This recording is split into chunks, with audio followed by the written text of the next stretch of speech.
welcome your faces back to the channel. We are with Thom, which surprisingly won another tournament. Yeah. Thom, you went 5-0. 5-0 at the OTS in Arnhem. yes. And yesterday you went I went 3-1, so second place in OTS in Den Bosch. and you got second place. I got second place. Second place, first place.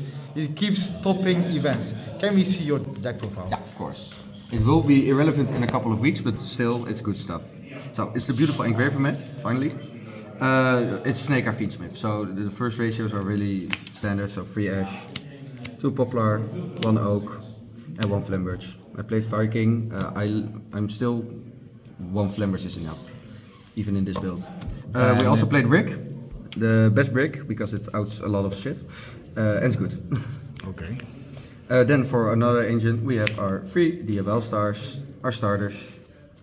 It's also good for Celine. Speaks for itself. It speaks for itself. Then we have our Best totally not good broken engine that goes into anything. It's glue. It's just so many unfair stuff. It's disgusting. If it's not Beatrice, Yeah. it's hiking, Yeah. it's uppa, it's everything. It's Yeah, exactly. And if you go into a like in main deck, if we're going first, I play 3. But after siding, depending on the deck, if I play a deck against with a lot of hand traps, I side a couple of out. Maybe I'll even keep 1, or I keep one of the engraver lurry and tracked. Game 1 and game 3, if I win the Darrell, I always keep the 3 engravers. Okay. Yeah. Next, for hand traps, we don't run a lot of those. 3 bestials, always these 2. This one I added recently and it's really good. If you nip first, then special this, or you make SP and Baldric. It's just really good, it does a lot of things. And it's really good. Especially against the Fiendsmith engine. Yeah. We're throwing rocks. It came clutch today, really good. Every time I drew it, I was like, okay, fine. I'm surviving the turn. Then 3 Ash Blossom, because Ash is too generic and it's a fire. Pretty good.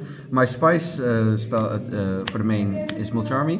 I play it in the main because all the matchups in which you are going bad, like shifter matchups and maybe in the mirror and Yubel, if you go second, you need to have enough hand traps to stop the deck. And against a lot of those decks, they special summon at least 2 or 3 times a turn from the hand, or normal. So these come in clutch. If you're going first, you open them. It's not that great, but you can also discard them for DLL star or something. So it's going second, you love it. Going first, yeah, it's a discard. It's okay. I guess. It can always be normal summoned for Fiendsmith combo. Exactly. And then 2 ogres. Still debating on the third, but I like the 2 for now. Also for crosshair targets, but also for the Tempai matchup and the Yubel matchup. But I don't think it's good enough for 3 off. Fair enough. So those are the hand traps, like half the deck. Then spells are 3 starters/extenders, are 3 starters/extenders, are 2 power spells, the beauties, and then another starter/extender or combo piece if you open engraver. Then for non-engine, we play 2 talents, comes in clutch, never played at 3, always at 2, and it's almost always live, unless you're the one guy that gets impermed. Fair enough. Yeah. Then for the last traps, it's also a hand trap, but it's imperm, a staple. Fair enough. And last card, my golden tag is Blackout Lefts. Shout out. Like, shout out to Raoul. Like if you have 1 Blackout Lefts, like if you draw it, you can always send it for DLL star, and in the graveyard it stops Appaloosa itself.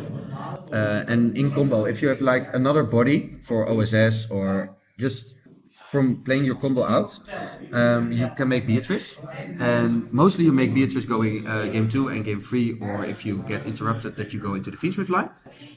But if you have 1 extra body, you make Beatrice, you can send this extra interruption, it's more layered, and against some decks like Tempai, it automatically wins. Okay. I really like it. Clean 40? 44. 44. 44. Jesus Christ. Yeah, you have in, it's like, I think it's 20, no, it's like 23 combo pieces, 21 hand traps, or 20, around 20. Non-engine. Yeah, around 20 non-engine. Pretty.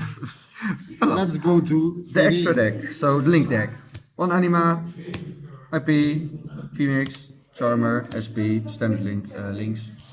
Speak for Then itself. for the Links, 3, we also have those. Love the combo enabling for this one.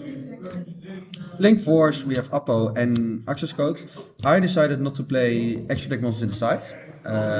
I used to play Necroquip, but it never came up, and I would like have damage on board, and Access Code really helps you in that sense. It helps you with K. Yeah, yeah. Sometimes you have a little bit of damage. You want more damage. I think Access goes perfectly. Okay. Then for Fiendsmith, totally unbroken stuff. Ban this, and this. Yeah, we are banning this. Yeah, maybe. Or Delury, we don't know. I played this array. I made it twice in the last 2 days. Like when you make it, it's clutch against board breaker decks like Tempai or against Branded. Most of the time you end on the Appo plus Nightmare Phoenix, Flamberge and IP line. So, ban this. Yeah, ban this. Shout out to Tier. Ban. To the side deck. Yu-Gi-Oh! Yu-Gi-Oh! Cards. Yu-Gi-Oh! Yes. Cards. It's a good card. It's a good card. Like yesterday, it came up a lot of times. I even I side cross out, and I even cross outed my opponent's Dogwood.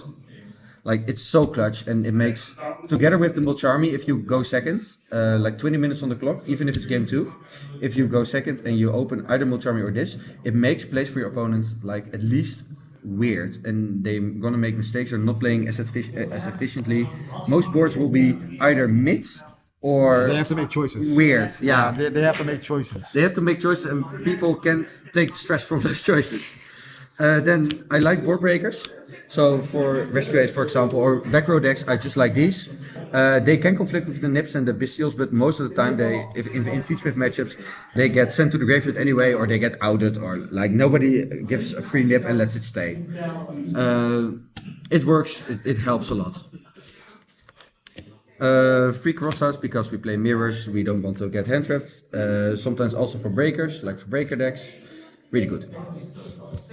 Then fun stuff with Beatrice. Yes. So you send an angel with the engraver, you link off the Beatrice, use the Lacrima burn, banish this, set a normal trap. Most of the meta dies to either one of these, or both. Fair enough. You could also set Blackout Labs in some cases. Like if you really need it, it's a way to get it. Yeah, okay. Or Imperm if you already have both. Opening it, not so fun. Next are other free Yu-Gi-Oh! Cards. It's an auto win. Even if you break, you set it, you open it. You can play under your own skill drain. It's just a turn stall. It's really good. Did you use it today? Today I did not. Yesterday I used it twice. And both times it won me the game. There are so many auto win buttons in this deck. Like you have these, and maybe going second you have these, and in time you have these. Like the side deck really is just a way to make the matchups unfair. Fair enough. Yeah. And Is it getting banned? Skilder? Yeah. No. At least one? This is the problem. Yeah, I Beatrice. love it in tier, but this is probably, this has to go. So 5-0, first place. Yeah. Any shoutouts? To Panda, to Niels and Thomas, because this was a testing group to Stefan for my emotional support judge. And yeah, it was fun. Nice. Do we know we see you in Lille? Yes. But are you going to Bologna as well? No, Not to Bologna, no, only Lille. because it's Sinterklaas. Guess we'll see you in Lille. Yes. Take care. Peace.